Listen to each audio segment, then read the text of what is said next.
600 years ago, the ancestors of the Mono Lake Paiute inhabited the Mono Basin. They were known as the Kusetica. In this harsh environment of sand and rock, their survival depended on an intimate connection to a fragile web of life.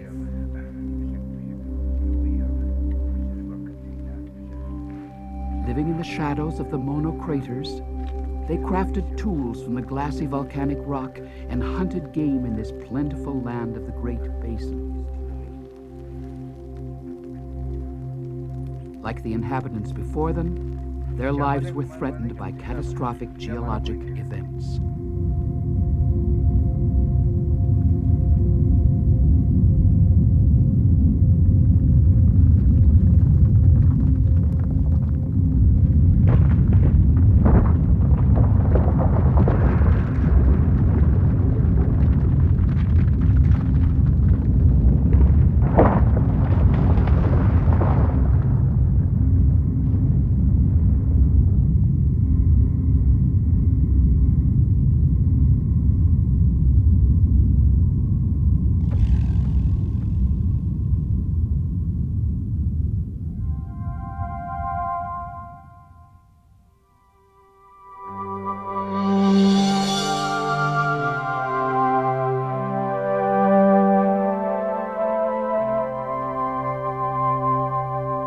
Before the arrival of the first people, massive glaciers buried the Sierra Nevada mountains under deep rivers of ice. As the ice fields retreated, melting snows fed countless lakes and streams. That which flowed eastward filled a vast inland sea. As the ancient sea receded, the Mono Basin emerged.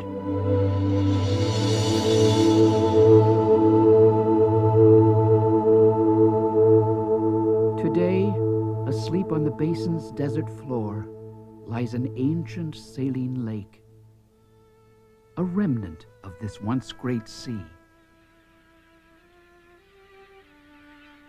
The lake is known as Mono. Mark Twain called Mono Lake the Dead Sea of California. But this sleeping jewel is far from dead. Heated by the sun, this briny soup spawns simple life in abundance. The lake is alive with the transparent bodies of the brine shrimp, a graceful creature that has adapted to this salty world. With no outlet to flush away its salts and minerals, Mono's salt content is 3 times that of the Pacific Ocean. The saline water cannot support fish life, but provides a delicate breeding ground for the brine shrimp, which multiply into trillions. Bright ribbons of brine shrimp masses streak the surface of the lake during the warm months of summer. For many people, Mono Lake is known as the place of the flies.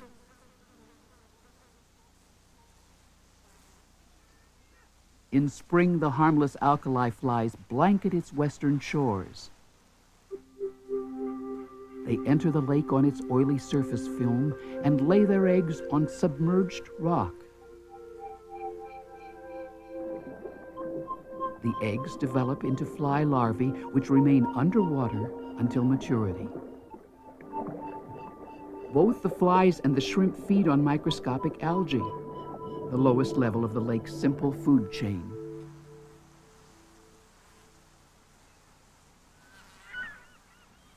Together, the brine shrimp and the alkali fly act like magnets, attracting thousands of migratory birds to the aquatic feast.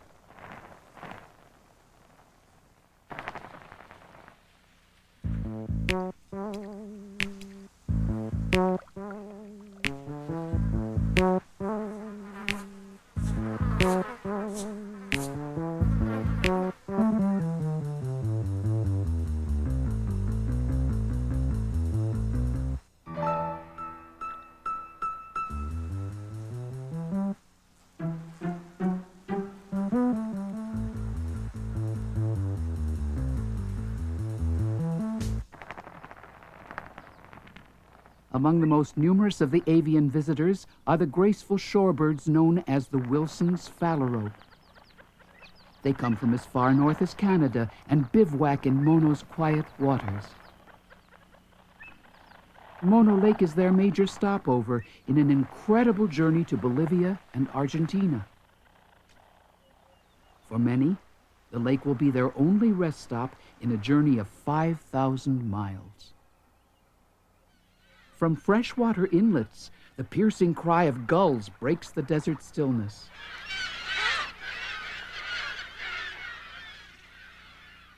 Here in the fresh water, they wash away the salt that has collected on their plumage and within their digestive system.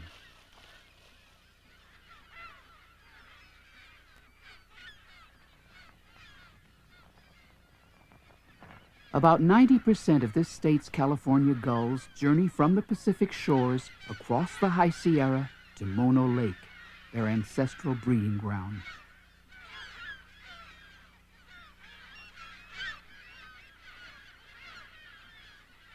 They nest and raise their young on small islands where they are protected from predators.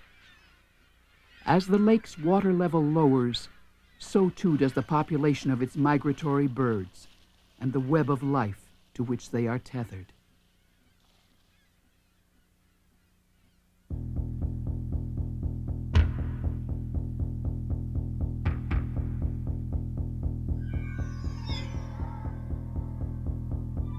Of all the lake basin's unique features, its ghostly limestone monuments are the most interesting.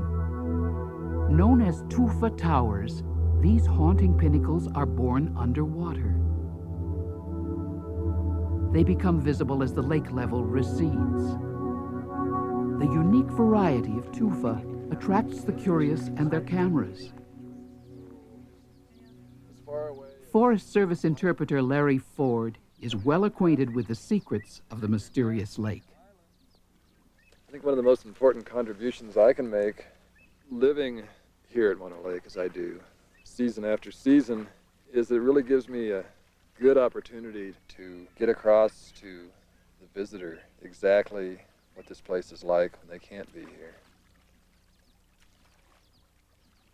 The tufa towers we see close to the lake shoreline today were formed within the last 1,000 years. The carbonates in the lake mix with calcium brought in by spring water, and when these chemicals combine, they form calcium carbonate, which is limestone. The thing to remember about tufa towers is that they were all formed around springs. When tufa first forms, it's a very soft precipitation of these chemicals. They form around the source of a spring, and if they're allowed to remain in place, protected by deep water, without the effect of wave action, they will grow, they will calcify, eventually become hard enough to withstand the elements outside the lake. Another special feature of Mono Lake is the sand tufa.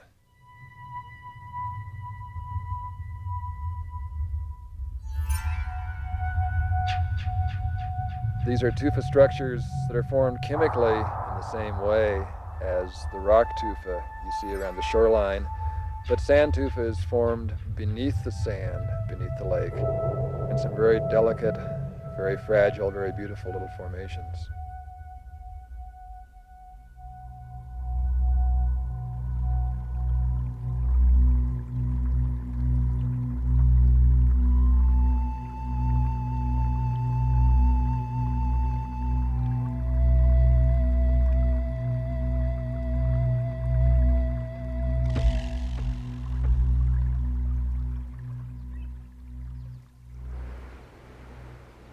Melting snows and alpine lakes feed the few streams that nourish Mono Lake.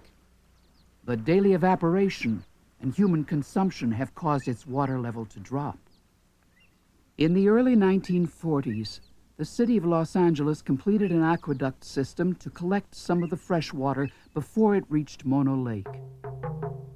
Combined with long periods of drought, these occurrences have caused the salinity of the lake to double over the years, seriously threatening life in the basin.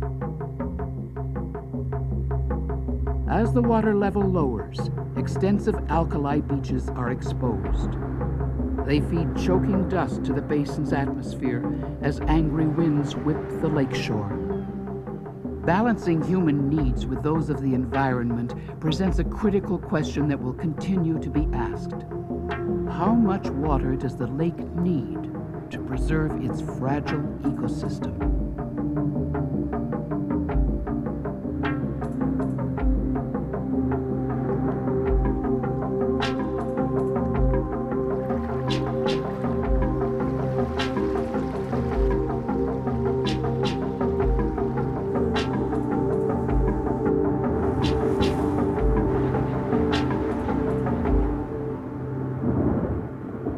Huddled between the snowy Sierra and volcanic uplands, the basin changes moods frequently.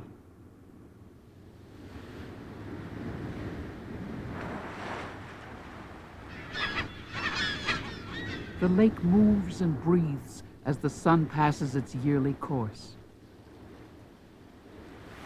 The unique alchemy of wind, water, sun, and salt produces a frothy foam which dances on the beaches. A rare occurrence few have observed.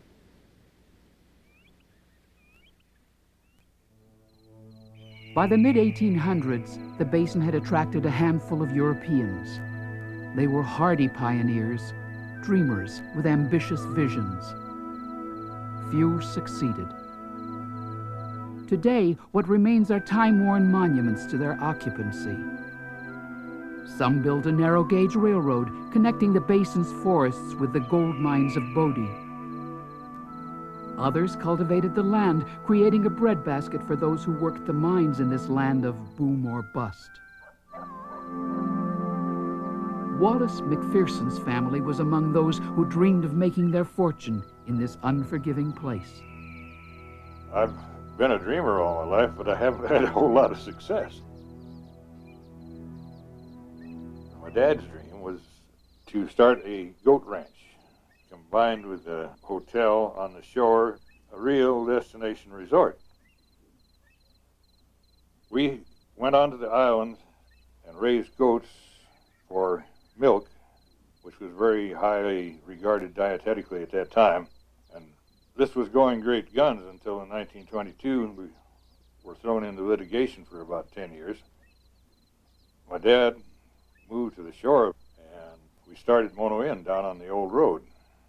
They'd had to move it about 4 times because the lake in those days, instead of dropping, was rising. It was rising at the rate of about a foot a year. In the 30s, we used to run excursions out to the island. I would land them on the Peoha on the White Island and take them on around the east side of the island to Nedget, then on back to Mono Inn. I had a lot of fun, but I didn't make much money at it. And a whirlwind came down the canyon and picked up the whole shooting match and threw it about 150 feet, which didn't do it any good at all. So the dreams didn't materialize, but the dreams were there. From every view of the mysterious lake, one's attention is drawn to the islands that break its surface. Twice the size of San Francisco, this inland sea holds 2 islands captive near its center. The Black Island, known as Nedget, is a volcanic cinder cone. Its name means blue-winged goose in the language of the Cusetica.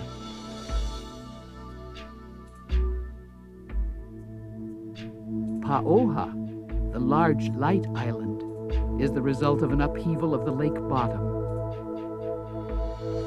Here, hot springs allow heated vapors to escape. The legends of the Cusetica Paiutes tell of spirits with long wavy hair dancing in the vapor wreaths boiling from the springs. They called the spirits Paoha in remembrance of the children of the mist who reveled there on moonlit nights. The Cusetica Paiutes made the basin home for several hundred years. Their survival in this harsh environment is a story of courage and tenacity. Jessie Durant, a Mono Lake Paiute, recalls her life at the lake. As far back as I can remember, we've always lived in Mono Lake at Rush Creek. And my grandparents and my relatives, they have never known of living anywhere else. To me, thinking about it now, it was really a paradise because there was greenery all around, meadows and trees. We children, when we were small, we were just turned loose. There was no restriction of any kind, and we were just all over the place. At that time, I think that there were about 200 Indians living around the lake. During the summer, we would make a little sagebrush little house, and that's the way we'd get by during the summer. But during the winter is when we moved to the east side of the lake. Winters in the basins were really hard.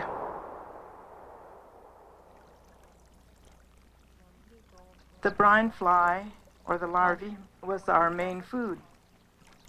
It was almost every summer when people, or most the women, went out and gathered the kusabi, the brine fly.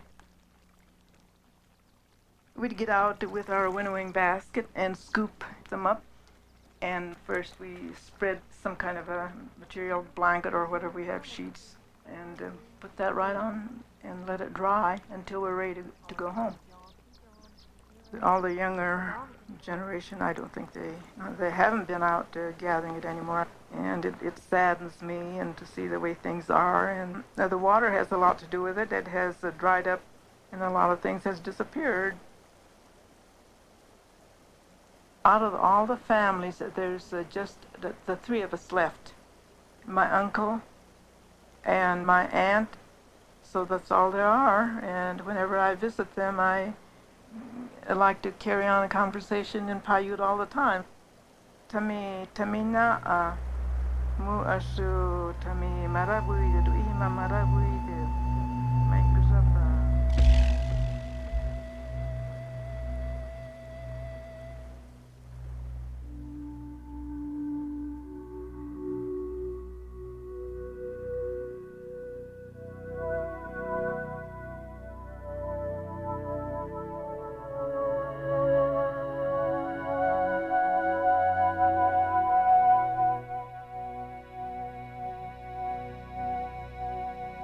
Human judgment has often painted this strange land as silent and vacant, a place suspended in time over which only the mirage dances and the sandstorm sweeps.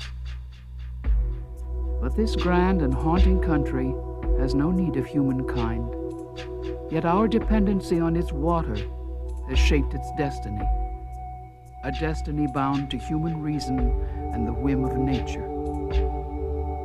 And perhaps the grand architect of this enduring yet fragile aquatic world designed it to mirror our own mortality and planetary fate. Here, we can enter an unknown realm and return with insight to the nature of our own lives. Here, where the seasons leave and return on dry winds, in a land born of ice and fire.